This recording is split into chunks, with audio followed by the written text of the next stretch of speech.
There have been some intriguing comments on my video about Queen Victoria and Jack the Ripper.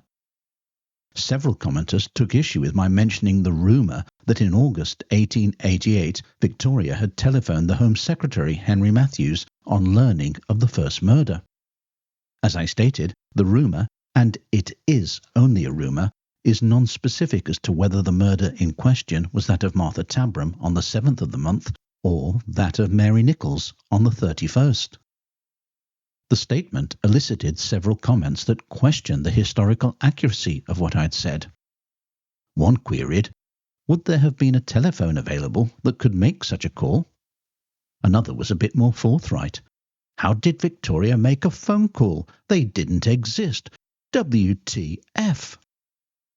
This brought forth a response that corrected the poster. 1876, telephone invented. 1888, murders took place. And then came the following response, and I can't figure out whether or not this poster is being ironic, especially with the last line. Queen Victoria, as far as is known, never used a telephone. For that matter, neither did Edward VII. It would be like Queen Elizabeth II using a laptop.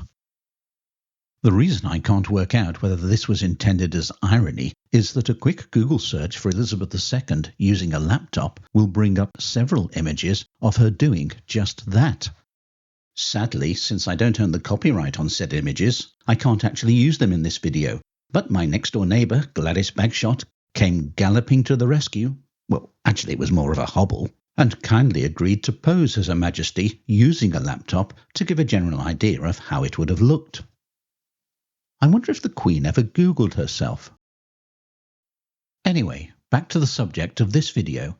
Did Queen Victoria use a telephone? Well, surprise, surprise, the answer is yes indeed. WTF. In fact, not only did phones exist at the time, but Queen Victoria showed herself to be an impressively tech-savvy head of state, in that not only was she the first European monarch to have a telephone installed, but she was actually shown how to use it by no less a person than Alexander Graham Bell himself, which would be a bit like Queen Elizabeth II being shown how to use a laptop by Sir Tim Berners-Lee. Unfortunately, I don't own copyright on any images of him either, so my other next-door neighbour, Fred Havigo, agreed to stand in for him. Thank you, Fred, and thank you, Gladys. On the 10th of March 1876, Bell had made history with the first successful speech telephone call which he made to his assistant, Thomas Watson.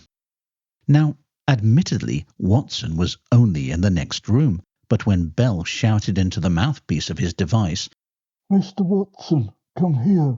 I want to see you," he set in motion a total revolution in how people communicated with one another, and sowed the seeds for commuters of the future to be able to annoy their fellow passengers by sharing their most intimate escapades in exceedingly loud voices on crowded trains and buses in the rush hour.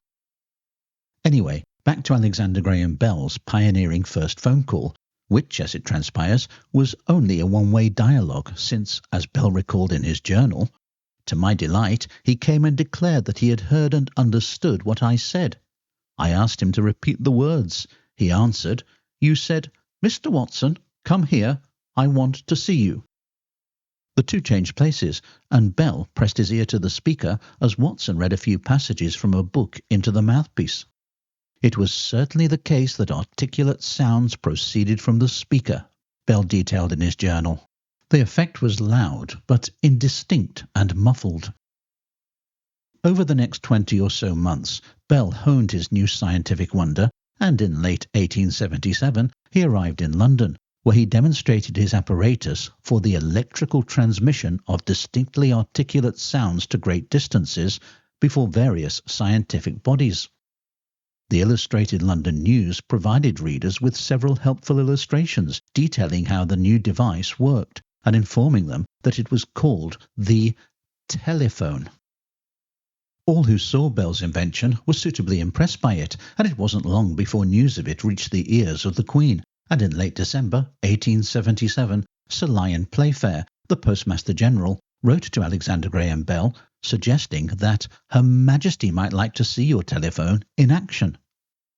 Bell wasn't about to turn down such an invitation, and an audience with the Queen was duly arranged for Monday the 14th of January 1878 at Osborne House, her residence on the Isle of Wight.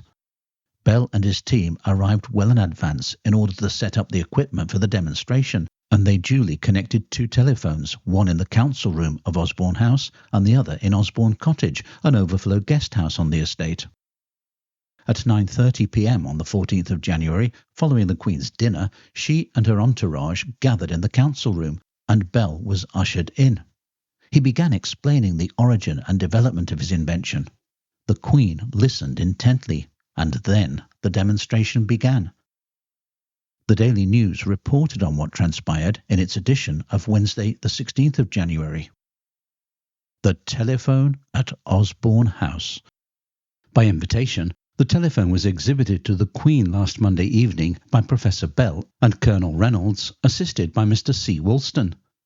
After explaining the mechanism of his invention, Professor Bell held telephonic communication with Osborne Cottage, where Mr. F. C. Ormiston superintended the apparatus. Her Majesty conversed with Sir Thomas and Lady Biddulph, and later Miss Kate Field sang Kathleen Mavourneen, for which Her Majesty kindly returned thanks telephonically through His Royal Highness the Duke of Connaught. The applause that followed was heard at the cottage end of the line. On again being requested to sing, Miss Field gave Shakespeare's Cuckoo Song, which was heard through a circuit of 5 human bodies. She then sang Comin' Through the Rye and delivered the epilogue to As You Like It, both being perfectly audible.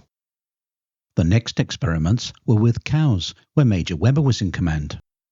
A quartet of tonic solfa singers sang God Save the Queen, Stars of the Summer Night, Sweet and Low, and Sir Knight, O Whither Away, with excellent effect, the unison being far more complete at Osborne than where the singers were themselves.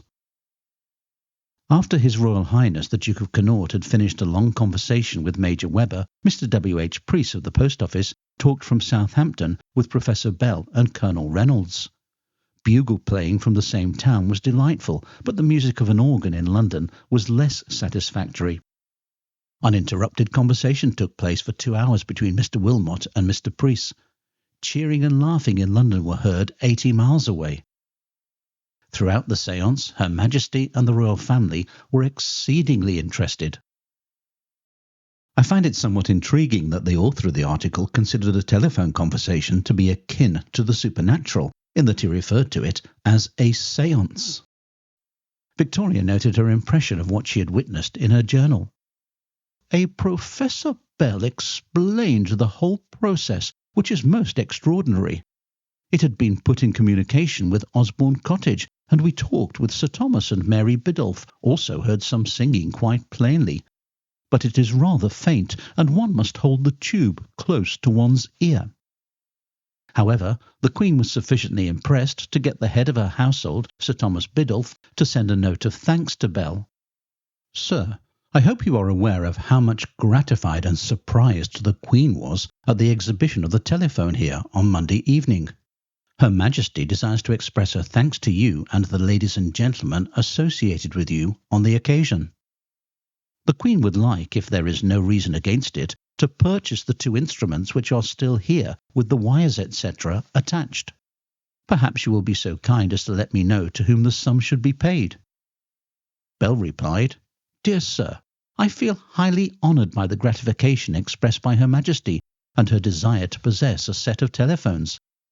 The instruments at present at Osborne are merely those supplied for ordinary commercial purposes, and it will afford me much pleasure to be permitted to offer the Queen a set of telephones to be made expressly for Her Majesty's use. Your obedient servant, Alexander Graham Bell. Bell was as good as his word, and he duly sent the Queen 2 telephones with receivers made out of ivory and gold, free of charge. From that point on, the Queen began having more and more telephones installed, and by 1897 all her residences were connected by phone. However, it is worth noting that she considered the phone somewhat impersonal and refused to actually have one installed in any of her private apartments. So, by the time of the Jack the Ripper murders, Victoria had been using the telephone for 10 years and would therefore most certainly have been able to phone the Home Secretary should she have desired to do so.